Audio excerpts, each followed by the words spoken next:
Well, hey, they're freaks. Matt and I just ripped rabbit hole recap, and we got so ingrained into the conversation that I forgot to read the apps. The apps. Do you guys want any apps? Are you hungry out there? It is approaching lunch or dinner time some places. Lunchtime other places. This is a global podcast, so wherever you are. If you're hungry, this episode was brought to you by the Cash App. As you know, Cash App is the simplest way to send and save money, and now it's the simplest way to try to grow your money. We're stacking slivers of shares now, if you so please. You do not have to. The option is there. Cash App investing is there for you. Unlike investing tools that only let you buy entire shares of stock, Cash App lets you instantly invest as little or as much as you want when your favorite company's stock. If you're looking to buy a sliver of a share instead of stacking some sats, if it's too expensive and you don't want to own a whole piece of a stock, you can buy as little as $1. And because Cash App is directly connected to your bank account, there are no 4 to 5 day waiting periods for inbound transfers, so you can start investing today. Brokerage services are provided by Cash App Investing, a subsidiary of Square and member SIPC. As always, use the code StackingSats when you sign up. You're going to get $10, and $10 is going to go to Owls Lacrosse, our good friends at Owls Lacrosse. Wow, that was a poor hoot. So download the Cash App today. Use the code StackingSats from the App Store or Google Play Store today. This episode of Tales from the Crypt Rabbit Hole Recap is also brought to you by our good friends at Unchained Capital. They're there to do collaborative custody with you freaks. They're a financial services company built for Bitcoiners. All right, they have many things that they're building, and it all revolves around multisig. All right, they have their Vault program. You can engage in a quorum with them. We'll use the 203 example right here. So if you want to engage in a 203 quorum, you can have 2 different hardware wallets, whether it be a Trezor or a Ledger, and you hold those keys. Unchained will hold the third key, and they will be there to sign if you ever need them. On top of this, they have their loan program. Friends don't let friends sell Bitcoin. All right, they're a financial products company built for Bitcoiners. They don't want you selling their Bitcoins. So if you're thinking about selling your Bitcoin, you just need some cash, you can engage in a Bitcoin collateralized US dollar loan. You basically use Bitcoin as collateral, and Unchained Capital gives you cash that you then pay back in a loan form. On top of that, they're contributing to the open source nature of Bitcoin. Their multisig Vault program, which I was explaining before, is all about revolve around the open source product Caravan, which is their desktop app that'll let you create these multisigs by yourself without Unchained. So if you don't want Unchained in the multisig, they've open sourced the software so you can do it yourself.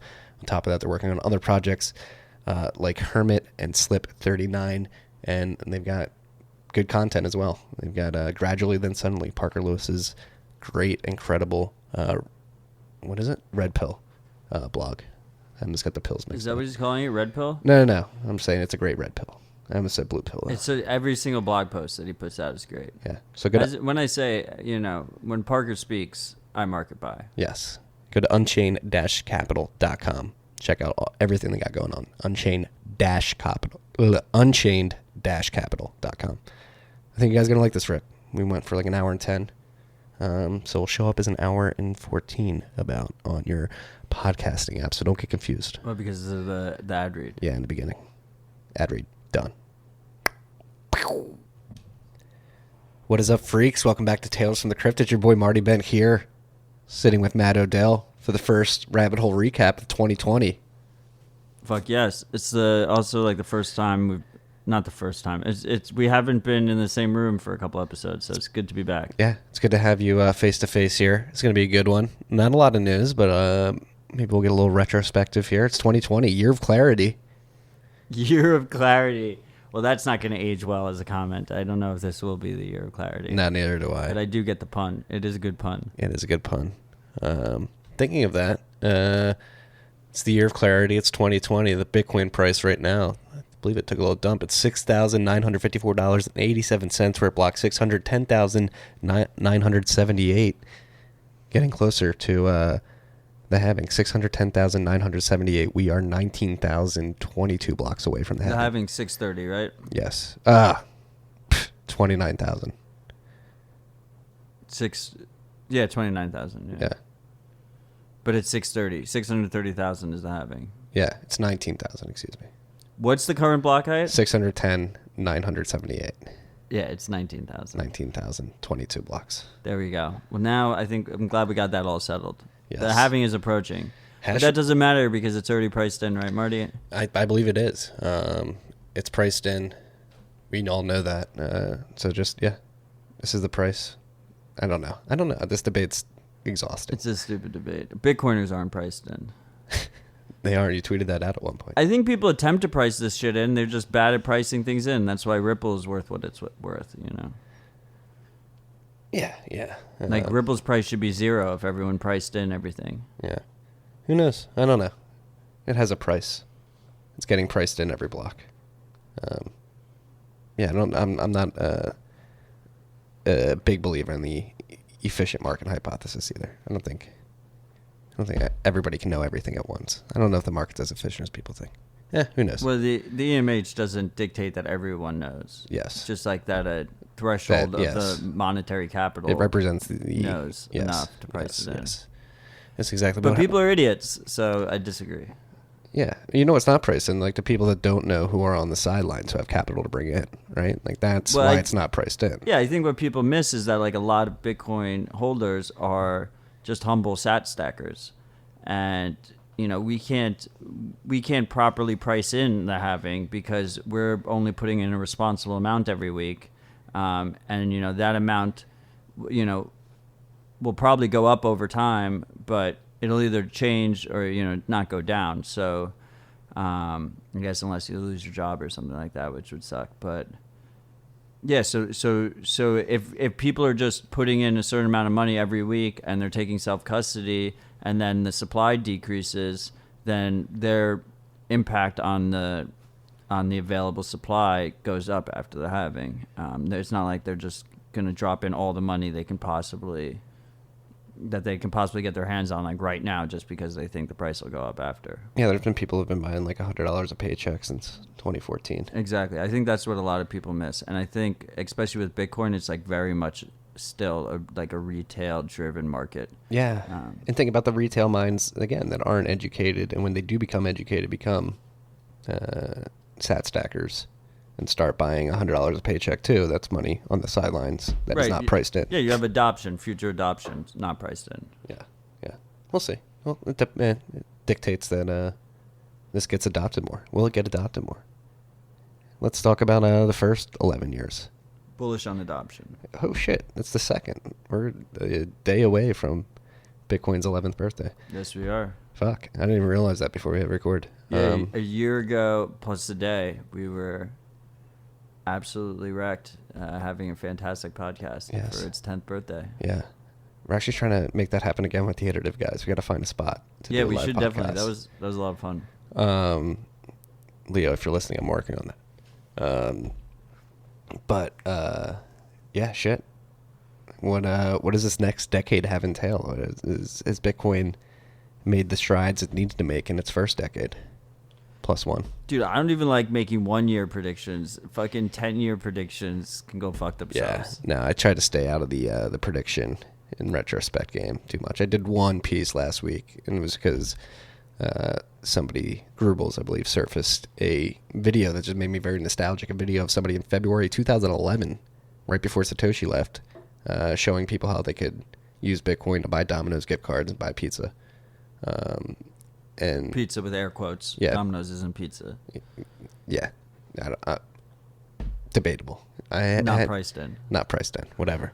But no, that made me nostalgic, and it's crazy to think of how far we've come since that moment. Like in that moment in particular, Bitcoin was trading at 96 cents, I believe. He spent 19 Bitcoin on a imagine that on a pizza. Do you think you could ever eat Domino's again after that? I don't know. Laszlo's talked about this. He doesn't regret it. What was his? Was his Pizza Hut? No, his was Papa John's. Papa John's. Yeah, you get that Papa John's. It would just kill football for me. Like every time I watched football and just a Papa John's ad came on, I'd be like, because he paid 10,000 Bitcoin. That sweaty fucker made me burn some sats. For some reason, 19 feels worse because like Laszlo, you know, he did well for himself. You know, that was, you know, a key aspect of Bitcoin's history. This poor dude who spent 19 Bitcoin and no one knows who he is or anything. Well, no, it was the creator. This was a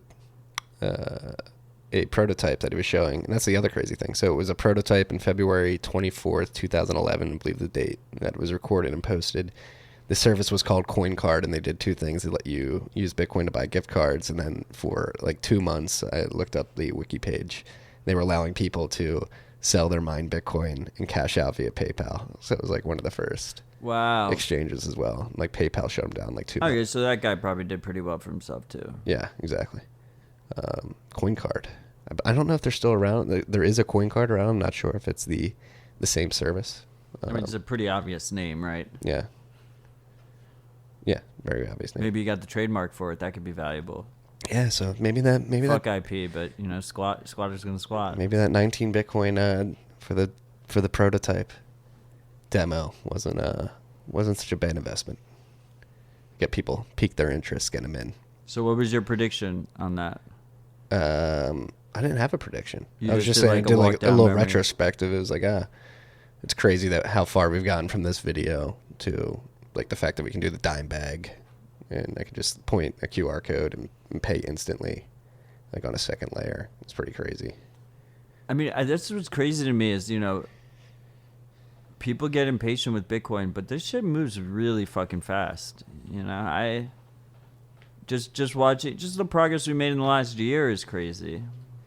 No, it's insane. And that's what I was talking about in today's Ben. All right, let's just jump into it. Like, people are worried about fee market and stuff like that, but if you really take a step back and look at what's going on, I believe we're still living in the great build out phase. Like, so the first 11 years have been a great build out. Like, we were basically people wandering with blindfolds on, holding our arms out, trying to just feel the boundaries of the system and how it works. And took lessons like Satoshi's dice and other things to help us realize that block space is precious and something that you should probably be very efficient with. And then you have things like Segwit come along, and then Lightning get built and stuff like that. Like, we're still in the great build out phase. HD wallets versus reusing addresses by default. Yeah.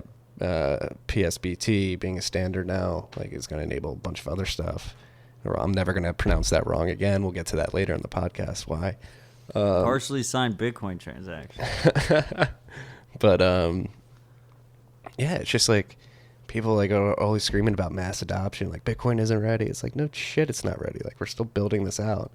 And if you take a step back and look at what is being built, in my opinion, so people, again, bring it back to the fee market.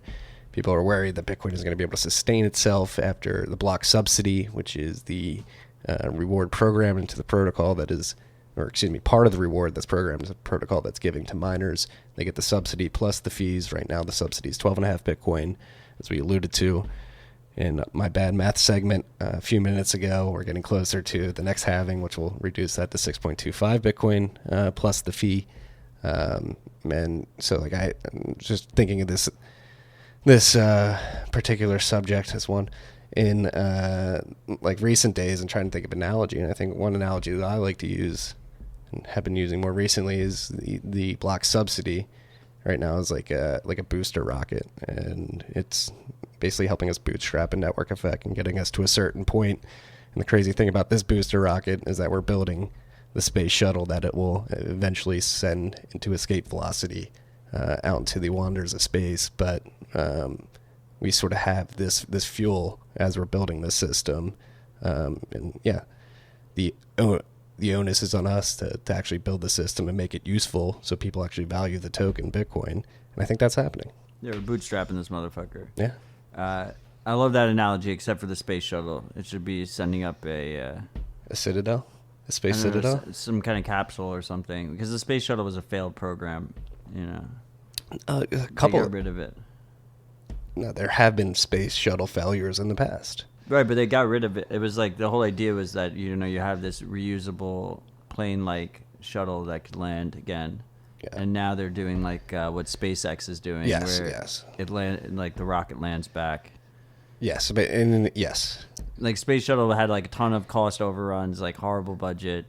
I'm not trying to dismiss your analogy. I love your analogy. I think it's a good analogy. It's good to steel man the analogy. It's good. If you assume that the space shuttle was a pristine idea, I guess.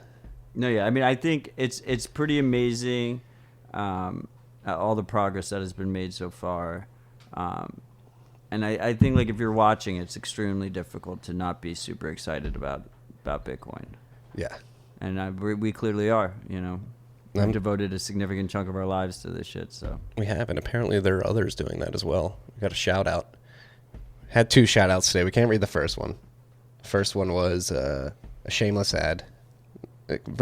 Not a shameless ad. I'm not going to say that, but what we could deem an ad that we don't feel comfortable reading. Yeah, he was pretty humble about the ad read. Yes. But it was very. We don't want to do ads on the shout outs. Yeah. Like no links out to a service. Yes, we're not. So if you were the one who did the shout out, reach out to us. We'll happily send you your sats back. We appreciate the support regardless, and the site does look pretty cool. We appreciate you trying to inform people on how to use Bitcoin with best practices in mind. Yes. And we do have a shout out that is palatable today. Shout out to Adam Gall, who has done so much to bring together the real crypto people in Cleveland, Ohio. You're a decent guy, Adam. Don't let the bullshit blockchainers get you down. Adam, never, ever let the bullshit blockchainers get you down. Keep your head high. Look them in the eyes and tell them they're stupid, bullshitting blockchainers. I mean, these last 2 years have helped with that. Yeah. And Adam, if we just need real Bitcoin people in Cleveland, Ohio, too. I don't know what a real crypto person is. What does that look like these days? Did he say real crypto? Yeah. Crypto's the C word. He used the C word. It's dirty. And let's be clear, this is not Adam saying this. This is Adam's the person who purchased it's Adam's buddy. Shout out to Adam. Shout out to Adam's buddy. Both must be freaks. We appreciate you, freaks. Yeah.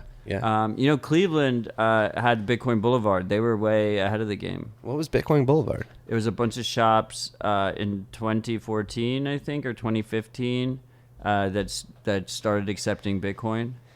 And then the city of Cleveland or Ohio passed a law that said you couldn't accept Bitcoin for alcohol. So like one of the biggest stores was a wine store. They just like knocked the wind out of the sails pretty hard. They started selling like merch in the wine store. They're like, you could buy merch with the Bitcoin.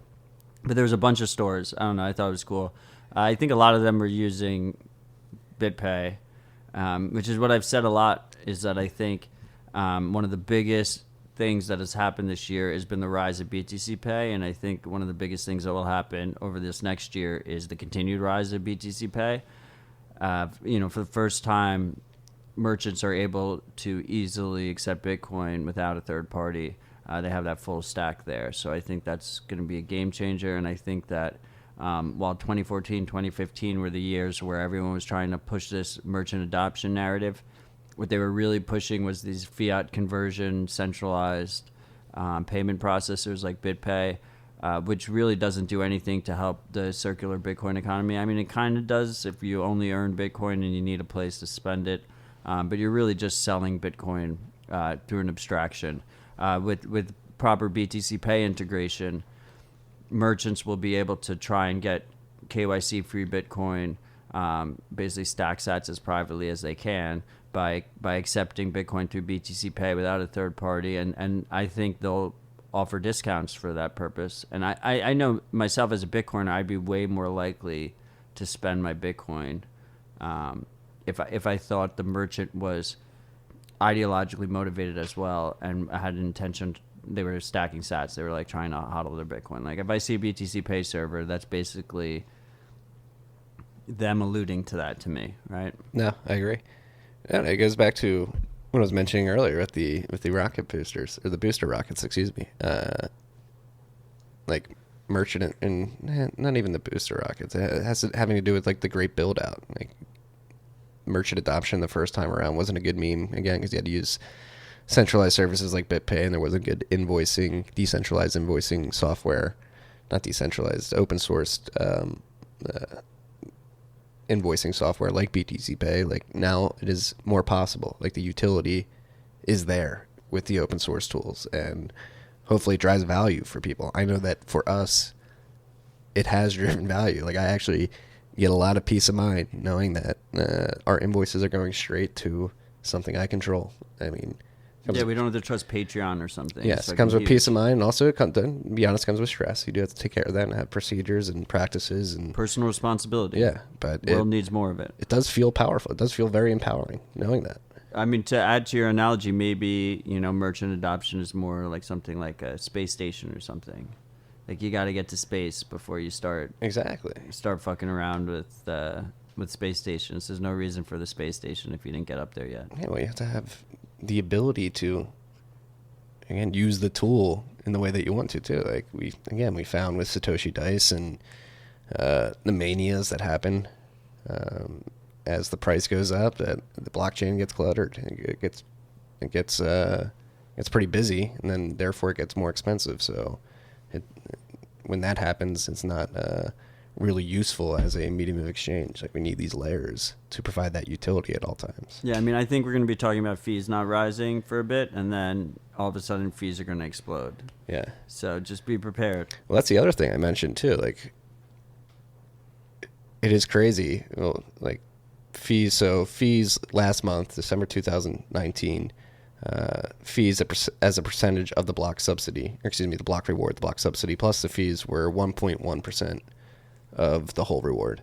At the height in 2017, the percentage of the block reward that was the fee was 30.4%. So that's a big decline, but you also have to take into consideration at that point, SegWit had just been implemented and was not widely adopted. I believe SegWit adoption grew by like 56% this year. Lightning didn't exist. As Mr. Hodl said, there was a bunch of fuckery going on. People weren't batching correctly, using best practices.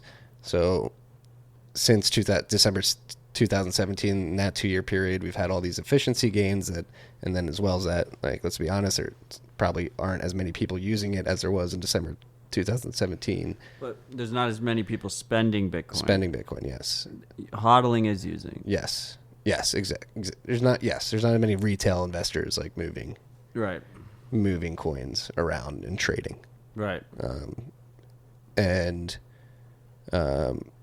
then even still moving forward with things like BIP Taproot, like, things are only going to get more efficient. So, like, if things all else equal, fees could like stay at like 1 sat for a while. I wouldn't count on it until I think this time next year fees will be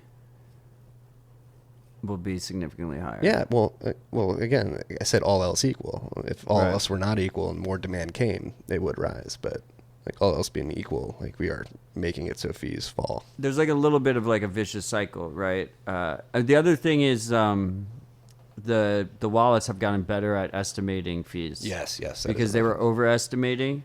So basically, we were getting in a situation where we can never get back to the baseline, where people just kept, they didn't want to wait, so they just overestimated. Both the wallet overestimated, and then the individuals using Bitcoin were just picking the highest fee to just try and get it confirmed as soon as possible.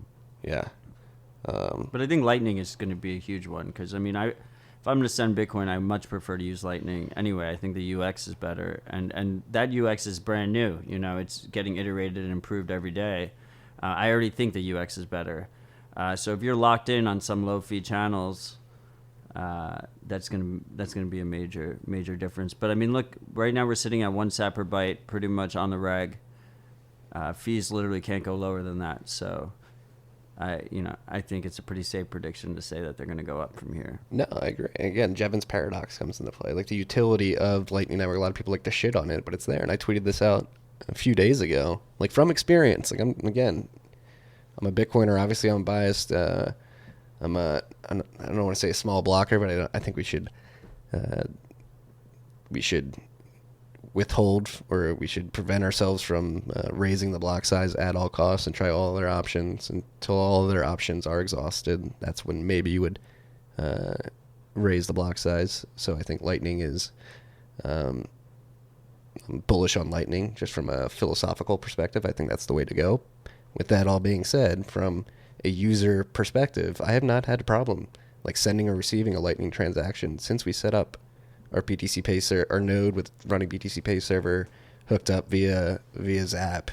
Like, I've been using that since May and haven't really had one problem. With the one caveat that the hardest UX issue right now for Lightning is getting inbound liquidity, and because of you freaks being so fucking awesome, we don't have a liquidity issue whatsoever. Yes. Both of our nodes are very well connected. Well, no, it also. It's true. Yes, the freaks. It's true. It is a caveat. We are well connected, but yes, it's like not. Swaps will help. Swaps will be the big thing, but we don't have the UX there for the swaps yet. But I think, even like the freaks, yes, the freaks providing liquidity is incredible, and it definitely happens. But I put some effort into setting up the channels too. I reached out to Pierre. Right. I reached out to like other big nodes. I was like, hey. Yeah, but like your buddy Pierre, right? Like he's like a good friend of ours. Yes, but this will, yeah, he runs, what the third largest Lightning node on the network. I'm just saying, it's just a caveat. I'm super bullish on it. But he does that for everybody. He doesn't do it for me because I was a friend. Like, right. It's a service he provided. Like, I went to his service. I set that up. Oh, you paid the fee on the service. Yeah. I did that. Like, and if you do put the work in to set up your channels, right? Like, again, I haven't had that much of a problem. Well, for our other node, we didn't have to pay for the inbound PR liquidity. Well, that would have been good to know. Yeah, we do have the he offers a good price for it. The inbound liquidity is like, I think is a relatively competitive price. It's a good price. It was worth it.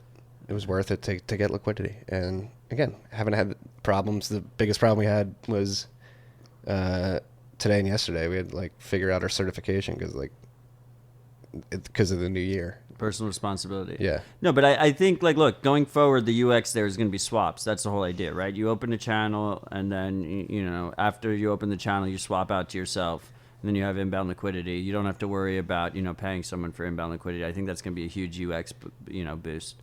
I think that's, like, one of the main caveats that Lightning has right now, and I think it'll get improved this year significantly. I mean, I look back, I don't think either of us were running Lightning nodes this time last year. I know I wasn't. I don't think I was either. I had I had my Casa node running, I believe. The Casa didn't release yet, right? No, because I think I got it for Christmas. I believe I set it up like around. I don't know. I'd have to check Twitter. My first one was. I thought your first one was the power launcher. Was it not? Was not Pierre's Lightning node launcher? Yeah, I definitely set that up too. That was my first one, and it was in January. So it was like we're almost about to hit the year mark. I think I set up Casa first, and then Pierre's for when I wanted to like get more. But anyway, that's crazy, right? Yeah. That was only a year. Like so much shit has gone down. It is absolutely mind bending when you start to think about like the progress that was made over this last year in a year that has been pretty much dominated by like a bearish price trend. Yeah, I mean, TFTC.io released a dime bag, the hottest app on the Lightning Network. The hottest app on the Lightning Network. That got dropped in May. No, I'm kidding. We have video games embedding Lightning Network functionalities into them. We're building WhatsApp, excuse me. I'm seeing Jorg is iterating on that. I believe he dropped something like an official pull request for one of the implementations. For WhatsApp, like for a messaging system within a Lightning Network. Have you seen this new Sphinx app? Have you played around with it at all yet? No. I get you an invite. I'm not sure if I'm allowed to talk about it yet. It's a closet chill. Keto's been working with them from Noddle. It sounds familiar. I've definitely heard some rumblings about it. Yeah, you send encrypted messages back and forth, and you can easily send Lightning payments. And I guess technically every message is a Lightning payment, but it doesn't route over the Lightning Network. Interesting. Yeah. What's the route over? Tor? Yeah, it's just a P2P encrypted chat app. Interesting. Open source. Have you played with it? Yeah, I have the demo app. Yeah. Well, I get you an invite. Thanks this for is what that Rod tease. was talking about. Thanks Rod for was that talking tease. about it in our group chat. Now you're doxing group chats? Rod's a great dude. Oh, I remember that. Yeah. We'll talk about it later. The shills will be incoming. It looks interesting. It looks interesting to me. My point is, like, I'm not sure if where I was going with that is I love WhatsApp. It's really cool. I hope to see it get iterated on, and I'm curious to see how it works. I don't even think it's an app. I think it's just a prototype for a messaging protocol that apps can be built I'm just on. not sure. I'm not sure if we need messages to go on channels.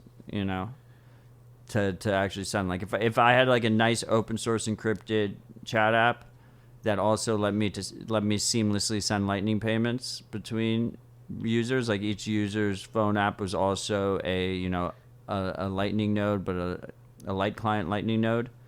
That might be enough for me. I don't know if I need to actually run over the Lightning protocol. Yeah, it might be. Is where I was going with that, basically. Yeah, where I'm going with, like, these ideas are getting fleshed out. Yeah, exactly. We're just booster rockets. We're just booster rocketing. Yeah. And how long do you think we have, though?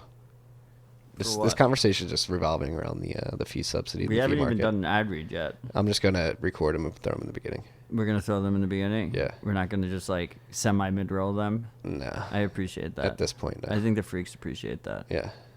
We don't like mid-rolls here at TFTC. We think they are more valuable, though. They're just, as a listener, I do not appreciate them, so. Sorry. I think we should have a hard line on that.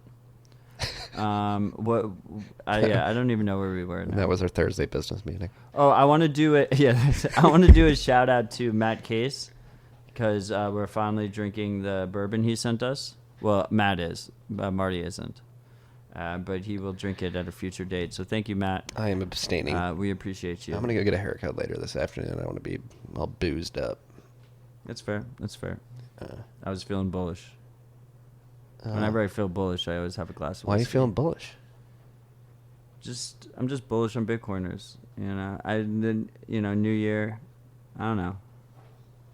I get excited. Yeah. I get excited very easily. I mean, do you remember how bullish I was on January 3rd last year? Yeah. You didn't make everybody market buy. No, not yet. I wasn't that bullish. We talked about this. We talked about it last week, though. That's another thing to mention about the Lightning Network. It's getting adopted by big players like Bitfinex. Right. I said that exchanges were never going to, but that wasn't really my bullish aspect. That was like me trying to tamp down my bullishness. But yeah, I wasn't bullish on Lightning this time last year, which is pretty crazy. I was like kind of a Lightning skeptic bear. I thought Bitcoin would be fine without Lightning anyway, but I wasn't really actually that bullish on it. I didn't think exchanges were going to do it. Now we have Bitfinex doing it. Now we have all these smaller new companies doing it, like Escher and SparkSwap and Zaps Olympus coming out. It's pretty crazy how far. No, but what I said that when I was really bullish, remember, I was like, when you tuck your kids in at night, just think to yourself, do I have enough Bitcoin? Which is like such a fucking ridiculous thing to say. But it's I believe it. You do. I believe that you go to bed and you're like, oh, God damn, do I don't have kids sats? yet, but if I did, that's what I'd be thinking about. Do they have enough sats? Are we just let's just reminisce here for a bit. We're like a half hour in already. We haven't even got to one topic. It's pretty slow news week. Yep. It's been a good, yeah, I agree. Yeah. Well, now that we brought it up, let's jump into the news, and then we'll come back and we'll reminisce a little bit to finish her up. I like that. All right. First thing we want to talk about is came onto my radar yesterday. I saw Alex Leishman quote tweeted it. Shout out to Alex. We'll actually have an episode dropping with him tomorrow. Make sure you check that out. Yes. That's a banger. Alex is a great dude, founder of River Financial. But he highlighted this service which I believe was created by Stores Provost. I say his name. I don't know how to pronounce things. I think it's Stores Provost. It's a good try. Sorry if I'm pronouncing it wrong. He's been around for a while. Works at blockchain, making some cool apps. This NthKey, NthKey.com, for iOS users. It is a device that basically lets you create or sign a PSBT transaction. That's why I will never. NthKey actually isn't the reason why I will never say PSBT wrong again. I did my first PSBT transaction over the weekend by myself without anybody hand-holding me. Proud of you. And it was a cool experience. But NthKey is letting you... You did one at Citadel too, right? Yeah, I did that test net. I did a mainnet one. It feels better on mainnet, right? Yeah, it does. That's what I said. That's why I feel like testnet doesn't really... I don't know. Yeah, it doesn't really get you there. Yeah, you need the deep breaths and the anxiety. Yeah, you need to have real money on the line. Yeah. But NthKey is, again, it's a service that's going to let you sign PSBT transactions from your phone and check transactions before you sign. I downloaded it. Be careful if you do download it. It will have access to your files. Yeah, be careful of any app you download, and just assume like anything you have on your phone is fucking compromised. Yeah, so use an old phone. And so the idea would be that you put a pre-signed Bitcoin transaction file on the phone or somewhere. Well, I mean, the key idea here is that it allows you to use your iPhone as one of the keys of your multisig. Yes. Right? So you could have like a multisig setup where you have a cold card, an iPhone, and Electrum. Right, and those are 3 different trust models, and 2 of them have to be broken. You go to 3 of 5, you can get even more crazy with it. But yeah, like as Marty said, like it probably makes more sense to use on an iPhone that is purely just your multi-sig iPhone, like not your actual like day-to-day device, especially from a privacy standpoint. Really that caveat should go with pretty much like every Bitcoin app. You're better off using it on a device that is separate from your main device. Yeah, but does he really work at blockchain? I know he did. I don't know if he still does. Or they might be. They might be the dev. He might be the dev that they support. Yeah, I think that's what it is, right? Yeah. They're giving him grants to support his development work. Yeah. And don't let the caution over privacy belittle the app. It's a really cool app, and it's an example of something that I think that the new, what is it, BIP 174? Is that the PSBT standard? Or is it 74? No idea. I forget. Fuck, I do not know my BIPs, whatever. man. Like the PSBT has been standardized, and now you're seeing a flurry of apps built around this standardization now, and that's actually fucking fantastic to see. We need. That's what Alex said in his tweet. Like That's what Alex said in his tweet. 2020 is going to be a year where we see like an explosion of cool use cases coming out of PSBT standardization. Does River have something in mind, or he didn't? I saw River like they're definitely experimenting with it. Well, first of all, River Financial is this new. I mean, you're gonna have a whole podcast on it. Really cool new Bitcoin brokerage service where you can buy and sell Bitcoin. Basically, like what Coinbase should have been. And they just have a pure Bitcoin focus. Then out of the gate, they have Lightning withdrawals and Lightning deposits.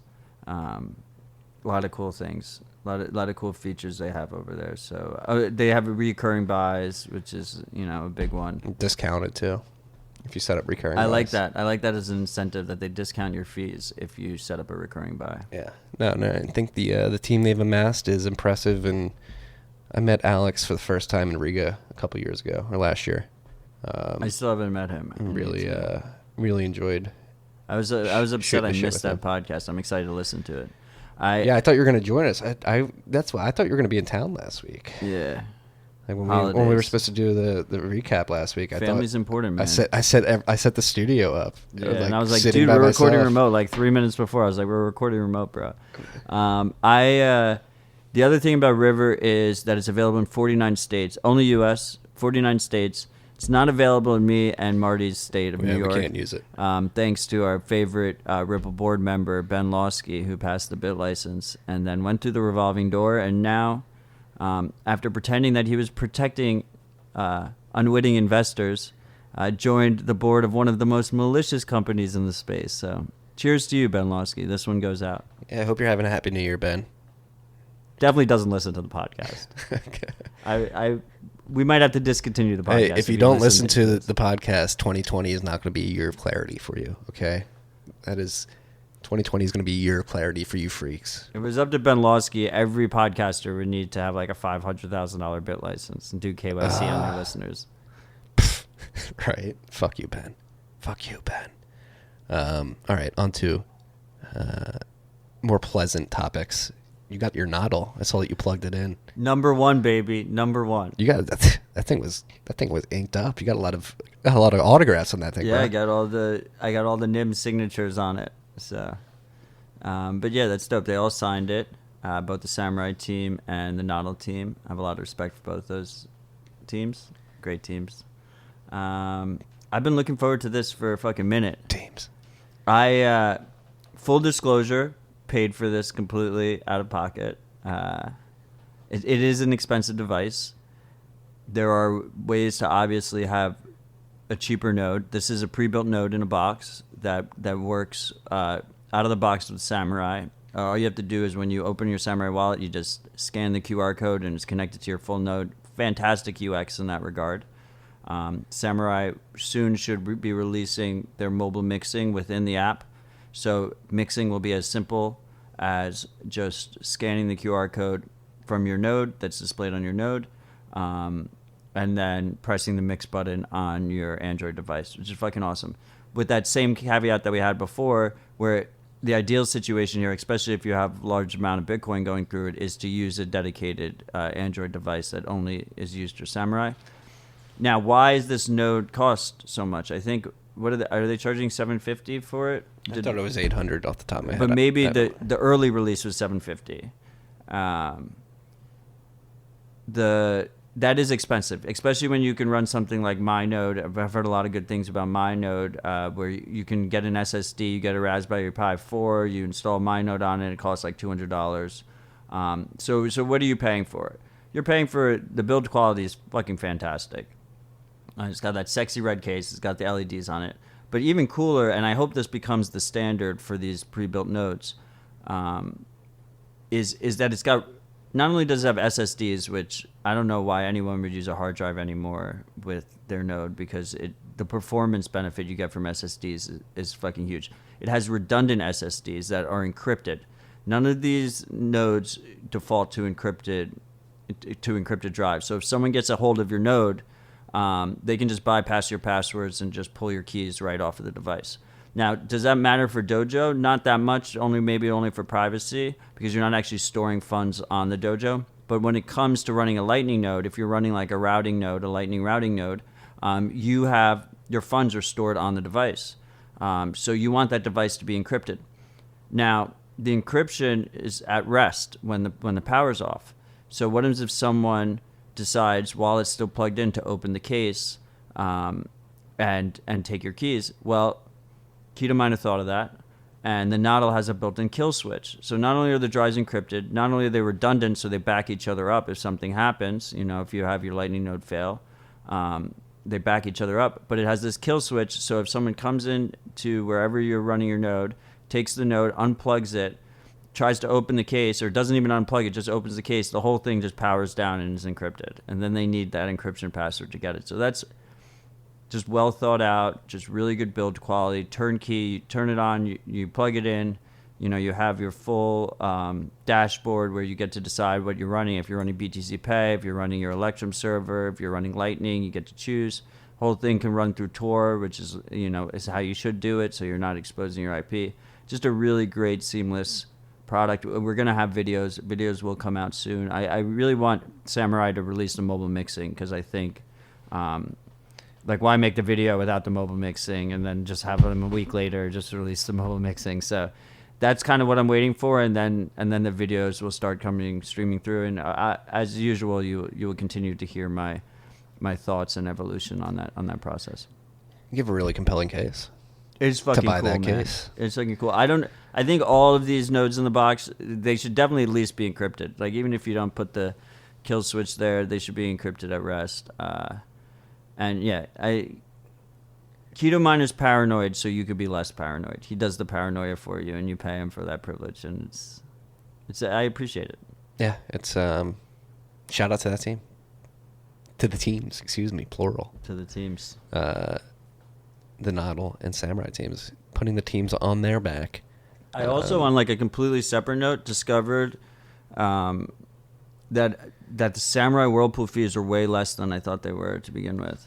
Really? Because up until this point, I thought the fee was based on how much money you sent into Whirlpool, but it's not. It's based off of what pool size you use. So if you send in 1 Bitcoin or a half a Bitcoin into the let's just say the 0.01 Bitcoin pool, the 1 million sat pool, it's the same fee regardless. It's always 5% of 1 million sats, just one-time fee, and then you're remixing after that. So it's in my mind, it's unfairly cheap, and people shouldn't be worried about that fee in terms of the privacy gain you are actually getting from it. So Yeah. Well, Seems fantastic. it's fun to see this in the wild. We've been talking about it for so long. I mean, we got to tease the Bitcoin 2019 when we sat down with. Yeah. Which was itself like 2 months after we got the original Nodl, which is a fantastic piece of hardware, which our friendly thief, fan of the pod who's running our Bitcoin node, he's been running a high-powered routing node off of that Nodl hardware for a year with no issues, which is just fucking impressive. I mean, that device was, I think, a $400 device. It just goes to show like the build quality that's there. It's a high-performance node, man. It's got 24/7 uptime and all running through Tor. That's my biggest worry. Like, do you think it'll get to a point where like we'll be having these dedicated nodes like in a box at home? People will be comfortable running them, like running businesses from their node in a box. I think so. I think it makes the most sense to me in terms of like a UX versus security trade-off versus privacy trade-off, that like trilemma that just exists there. Because like you want the UX to be good, but you want it to be easy to use, but you don't want to sacrifice security and privacy for it. And I think the best way to do that is probably having an always-on node at home. Whether that's, I'm like really bullish. I actually haven't used my node yet, but a lot of people that I respect have been using it and been testing it out. I've been talking about it, and the project from afar looks very interesting to me. And basically, with my node, you can run one of these nodes in the box. You buy all the parts separately, and as I said earlier, you can run them for like $200, $250, all through Tor. They just added Whirlpool to it. I think they're about to add Dojo to it. So in that situation, you know, one person, and as I said earlier, but the way the pairing works with the Dojo is such a breath of fresh air, because for the longest time, you know, running an Electrum server is difficult, and especially if you're running it through Tor, getting other people, like if you want to provide access to your Electrum node to other people, while a privacy trade-off there where they have to trust you to not be logging their transactions, it's better than doing it with a chain analysis server. That process is a very convoluted, difficult process to have people connect to it. But with something like the Dojo, and it's just a QR code scan, like your friends and family can then connect to yours. And the person running the Dojo can't steal your money. They can just compromise your privacy. So I think that's a key step in that direction. And so we don't, when I say I'm bullish on home nodes, I don't necessarily mean that I'm bullish on everyone running a home node. I just think like Uncle Jim, who cares, will be running the node. And, you know, he'll have 20, 25 people all connecting back to it as their back end, right? Shout out to all the Uncle Jims out there. Thanks, Jim. Yeah, you're one of my favorite uncles, Uncle Jim. I wish I just had an Uncle Jim so I could just connect to his node and just have him deal with all my Bitcoin shit for me. I actually don't have an Uncle Jim, but do I? No, I don't. I don't think so. The key to all my placeholder names is, you know, I don't have any relatives by that name. That's why I use them. It's like reverse doxing. Yeah, it's a good way to throw people off the trail. Fake Everyone's family just members. searching. There's like a Jim Odell somewhere. Yeah, he's out there. Jim Odell? Wasn't he state champ back in the day? Wasn't he on that 92 state champ team in New York? Yeah. Well, yeah, it seems like, again, like I'm very bullish. It feels like the 2010s were like the warm up for Bitcoin. Like the tools which you can use to leverage Bitcoin, the network right now, have never been better. They've never been more robust. And like we've been saying, it feels like they're only iterating and getting better at a faster and faster pace. Like people are already talking about like how BIP Taproot's going to get implemented, and some people are like bullish on like early second half of 2020. No way. It's not happening in 2020. Shit is going to take way longer than you think it's going to take. Yeah. And, you know, that's a good thing. It's a good thing. You don't want Bitcoin changing too quickly. Then attack vectors come in. You know, we don't want any... No shotgun emergency hard forks on New Year's, you know. No, you don't want that. You don't want that. Take your time. It's something worth taking your time for. These are very, very critical systems, and they should be handled with care. There's no going back if we fuck it up. Exactly. Speaking of which, if you fuck up your seed storage, your private key storage, you're going to have a bad time in the future. Jameson Lopp, Bitcoiner, CTO Casa, has put together a guide for all the metal Bitcoin storage devices out there. Your Bill Foddles, Crypto Steals. Let me pull up the list here. There's a shit ton of them. There's 40. 40. He's been reviewing them for a while, putting them through their paces and absolutely destroying them in fire and shit. But now he put it in a nice table form on a single site. Right? Yeah, BitKey, Blockplate, Coldbit Steel, Crypto Key Stack, Crypto Keys, Crypto Tag, Hodl Knox. I really like that Crypto Steel capsule. How do they rate it? Crypto Steel capsule got an A- for overall grade. The heat grade is A. The corrosion grade is an A. The crush grade is a B. Crypto Steel cassette, which is the original Crypto Steel, B for overall grade, B for heat grade, A for corrosion grade, and D for crush grade. Wow, he rated 10 different wallets, 10 different seed storage devices higher than. Oh, there's a lot. Yeah. Than Crypto Steel capsule. In alphabetical order, the ones, the top, that got A's across the board are BitKey, Blockplate, Coldbit Steel, Crypto Key Stack, Crypto Keys, Crypto Tag. Getting a theme here. Hodl Knox, Quadrat Register. Never heard of that one. SafeSeed, Seed Steel, and Symbit, and Steel Wallet. I mean, this is kind of questionable now that I clicked in, and it's the BitKey, which is on the top. It comes with the keys already engraved in it. What the hell? Only use their service with a BIP38 or BIP39 encrypted backup. So the key is in there, but you provide the passphrase is your own passphrase. It's kind of questionable. Anyway, take it all with a grain of salt. The website, but not your keys, not your coins. I mean, I wouldn't use anything that came with a key already generated in it. So just keep that in mind. But this is it's a great way to see the different pros and cons of the different devices. Because at least he does say this in here, but I guess it's not part of his rating system for some reason. Yeah, interesting. Yeah, the other popular wallet out there right now that does produce your private key for you, Ballet Crypto, got F's across the board. Yeah, fuck that shit. Should not be shilling that shit. No one should be. There's literally zero reason why anyone should ever use Ballet Crypto. Hey. Bobby Lee's behind it, man. Fuck you, Bobby. I see you. Come on, man. Give Bobby a break. I see you, Bobby.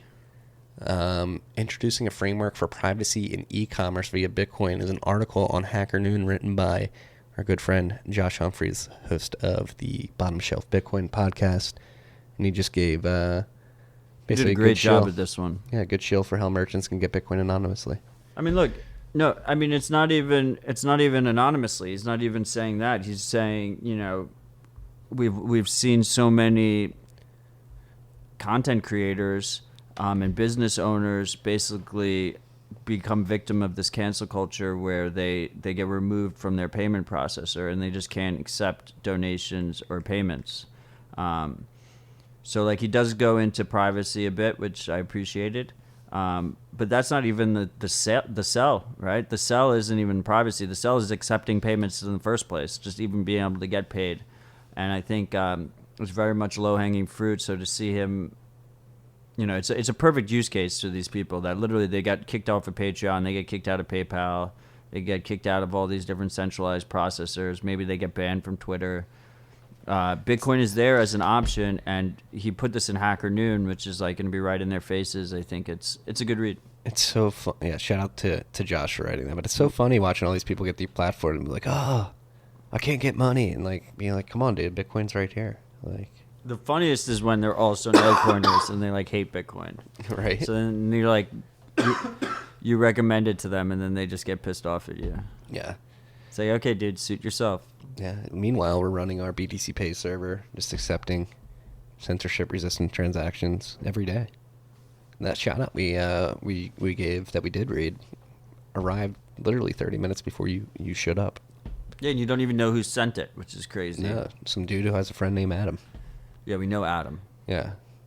He's a true freak. Yeah, well, Adam could be made up. They're both true freaks. The freaks could be fucking with us, just creating people and storylines and these shout-outs. We have no idea. It's all psyop. It's probably all Al. Al's just fucking with us. Al, I know you're fucking listening, Al. You sick fuck. Stop texting my wife. She doesn't want to see that wizard's beard. Talking about Patreon, we have Satreon. Satreon, I'm going to go with. Satreon. It's Patreon. Satreon. For people who won't accept sats. Satreon.net. Non-custodial. What are your thoughts on that domain name? That is, .net is, shitty. Yeah. It's the shitcoin of suffixes. I'd prefer .io. That's why, we could have got tftc.net. Like, what is this, the 90s? Yeah. Yeah. But the project's cool. It's non-custodial, lightning-powered, alternative to Patreon. For that exact reason that we were talking about, where these people are getting deplatformed. And also because Patreon takes a fucking huge-ass fee. Yeah. Yeah, all these... They're worse than the payment processors. What is like a 30% fee or something crazy? Like all this can be open source. BTC Pay server is basically like an open source. Imagine you're bringing in 200, 300K. You're bringing in 300K a year, for like some content that you create, and you're paying Patreon. You're paying Patreon 30% of that. It must be capped, right? Maybe I'm over exaggerating. There's no way. I'm not sure. Patreon's regardless, the fees are high. Don't hold me to the fire on what the fees are. I don't know. And they've been known, more importantly, to withhold payouts from their creators as well. And just cut you off. Yeah. And they're like the main way people are able to communicate to their communities and stuff. Like, and they fucking just get right in the middle there and just nickel and dime you. That's why we put the effort in to make our own site and to help self-host our own content outside of third parties like MailChimp.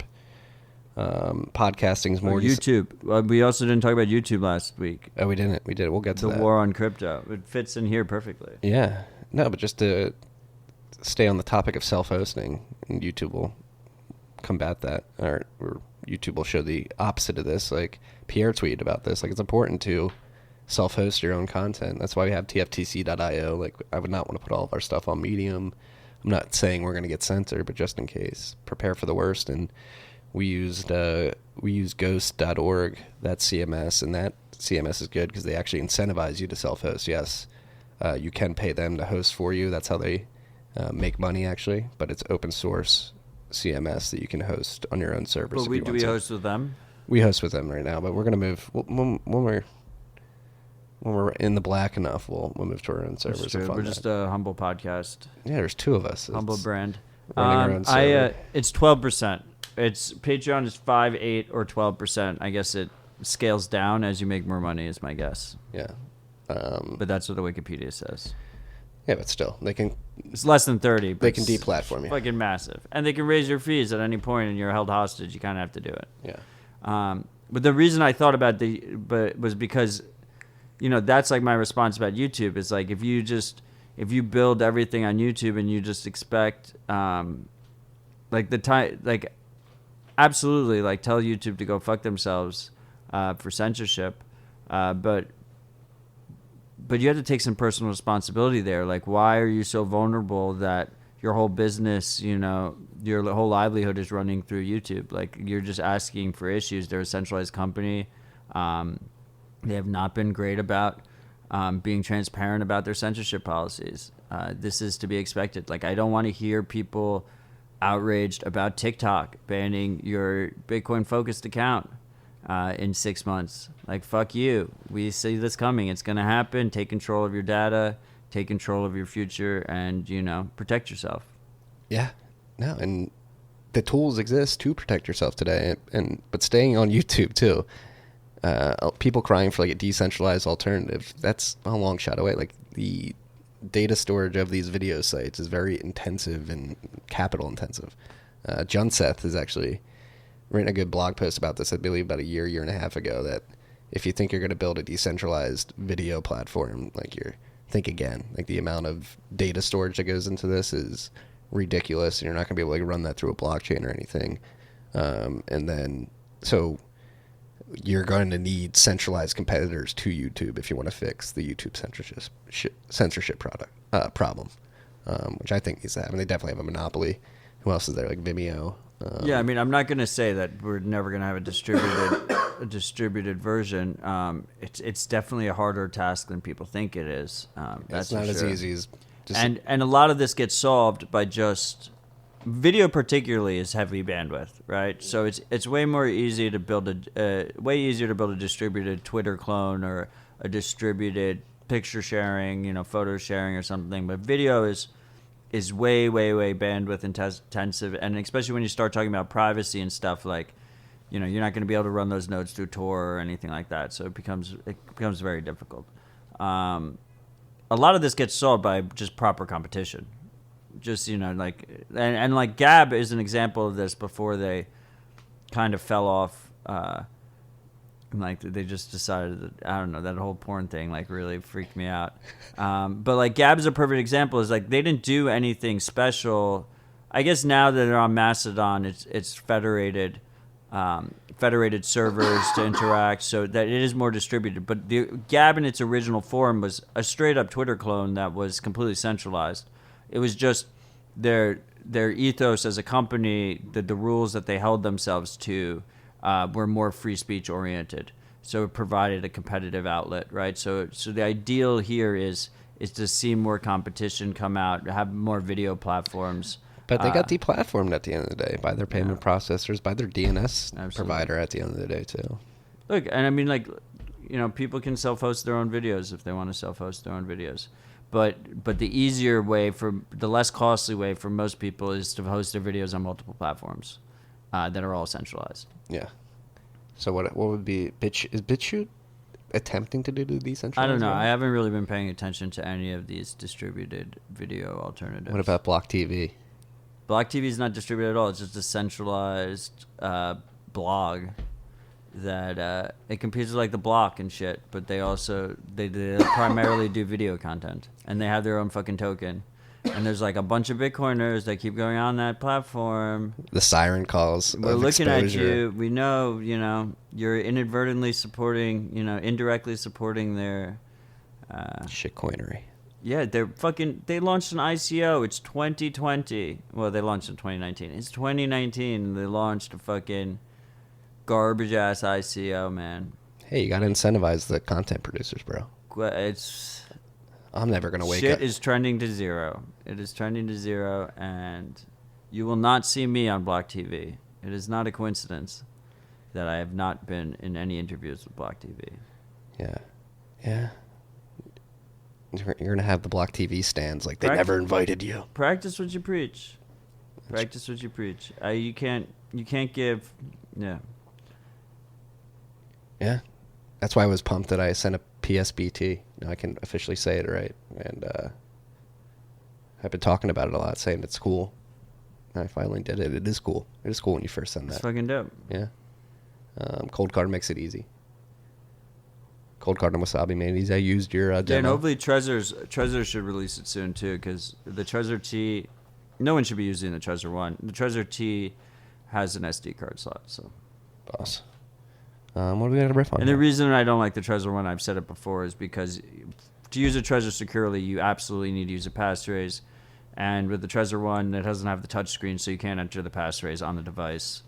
So to me, that's a disqualifier. And if you're storing any kind of meaningful amount of Bitcoin, you could pay the $75 or whatever it is to buy a Trezor T, guys.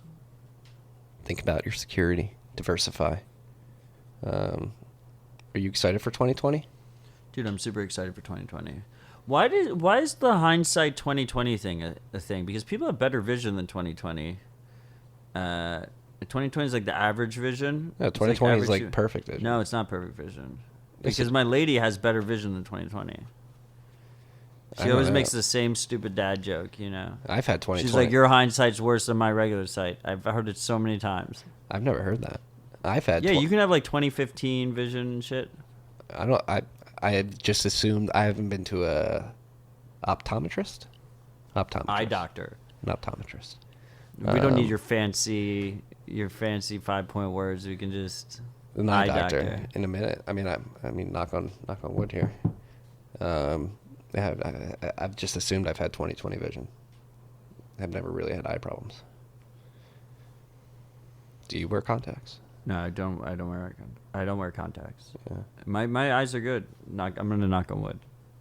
My eyes and my ears are good. You know, I won the genetic lottery. I'm very happy about it.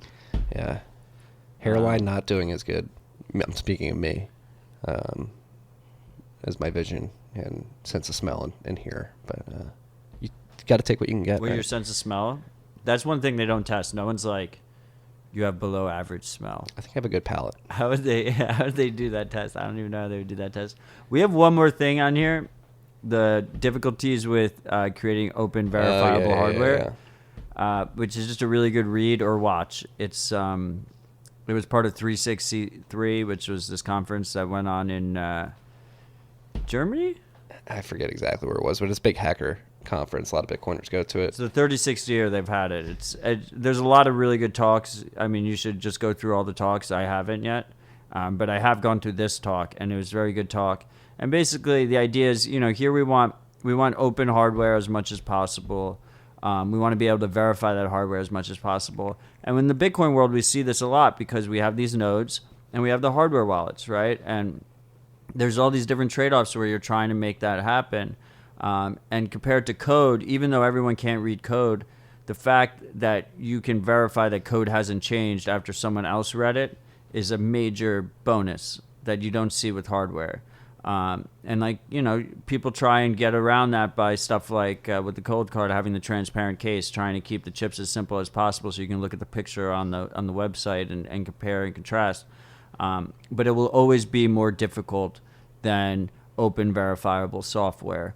Because with open verifiable software, you can have the hash, you can sign it so that you know that someone looked at it and then it hasn't changed. The software hasn't changed. With hardware, that is much more difficult. And this guy, he's trying to make basically an open verifiable hardware platform that has a built-in screen and keyboard, like a nice little computer that's like a trusted piece of hardware. And he goes through the difficulties he's had working through those trade-offs.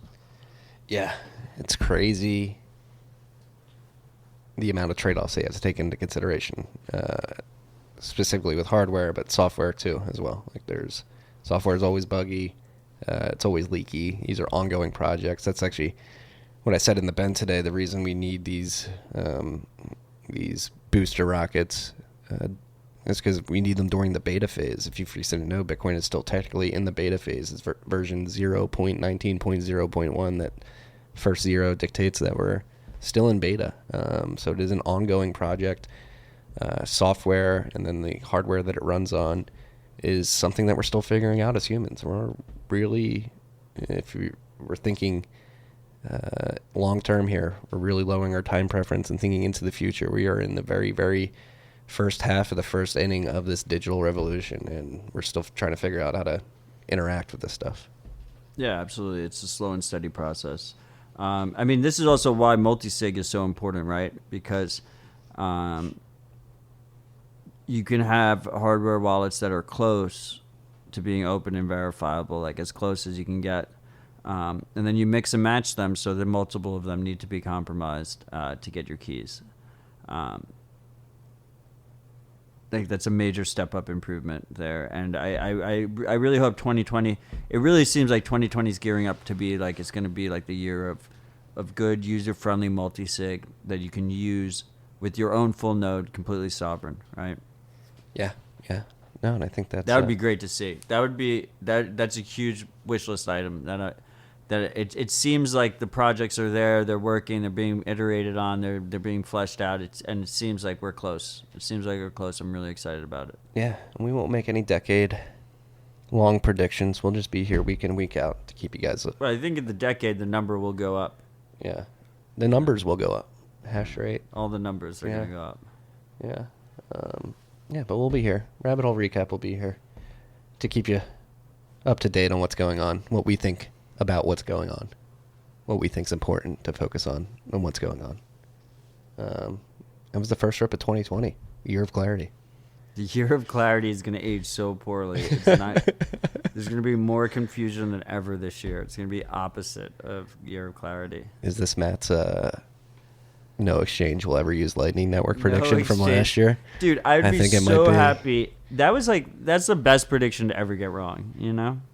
Yeah. Like, that's fantastic. This would be a good one to get wrong, too. That's why it's funny when I was like, I think someone gave me shit when I like had a post where I was like, I'm bullish on Lightning being like, because it got added to Bitfinex. I was like, this is fucking huge, you know. And someone was like, you just like parrot, you know, the usual talking points, yada yada yada. It was like 10 months ago, I said this was never gonna happen. So you go fuck yourself. Right. Like, I was pretty confident. I said never. I was like, I spoke in absolutes. That's what happens when 7 Drink Matt comes out. You know, you try not to speak in absolutes. Yes. We can all work trying to get better in that aspect of life. Yeah. I think, like, you know, a good way to end this episode is like New Year's resolutions. I mean, I think like if you're a Bitcoiner and you listen to this podcast, you don't have a full node or you don't use a full node, like maybe the plan should be you like make yourself a MyNode. I think MyNode seems like it seems like the user friendly. It's like a good user friendly mix of if you're building it yourself, but you're using these install scripts and they have all these different tools. Like you can install your own blockchain explorer. You can install mempool.space, a local copy of that, so you can see what the mempool is for your fees. You can install Whirlpool. Soon you can install Dojo. You can do Lightning. You can do Electrum. All 24/7. These dedicated devices, like as awesome as it is, like there's no shame in just running Bitcoin Core on your computer. It's very easy to run, and then you're running a full node. But when it comes time to interact with hardware wallets, when it comes time to use it for mixing, when it comes time to use it for Lightning, it's just easier to have a 24/7 dedicated device. So I think like controlling your own keys, if you're not doing that yet, consider buying a cold card. Try out CoinJoin if you haven't tried it yet. If you have tried it, consider ramping up your efforts. It takes a long time. You know, timing analysis is one of the big things. You can't move large funds through these things, especially with liquidity low. And as more people use it, the liquidity increase. So consider that. And play around with Lightning. Just play around with Lightning. Use Tor when you play around with Lightning. Otherwise, you're broadcasting your IP address with the attached UTXOs. Don't do that. And always CoinJoin before you open channels. Don't open channels with tainted Bitcoins. CoinJoin them first, so that they don't have a discernible history.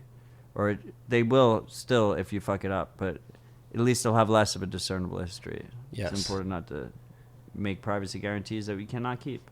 Yes. Just be aware. Be more aware. And don't be afraid to interact with this stuff. Again, like I was saying, it was so fun creating a partially signed Bitcoin transaction and sending it on the mainnet over the weekend. That's a bit like I fucking love when I have some downtime and I'm just like I'm doing Bitcoin today. That's what I did yesterday. You know, I'm just doing Bitcoin. I'm gonna like get my ducks in order. Maybe I'll fuck around with something new. I'll play around with it. Like that shit's fun. It's enjoyable. I did 4 hours of Bitcoin yesterday. And you learn more than you could watch millions of videos, read a bunch of shit. Like you learn so much more. Like just fucking diving in and just doing it yourself. Yeah. And just trying it out. Just do that. You know. So in the year of clarity, just try and bring clarity to your Bitcoin process by practicing. And our DMs are open. You know, feel free to reach out. Always happy to help. We have the Keybase chat. BitcoinKeybase.com is the easy link to join that. Which is, of course, I have a vanity domain for it, but BitcoinKeybase.com. We have that group chat. So just keep exploring, keep learning, keep educating yourself. Don't get cocky. We still, we all have way more to learn. And just keep trying to improve yourself. Yeah. Let's end on all that. Peace and love, freaks. Stay humble, stack sats. You got that one in. You really got that one in.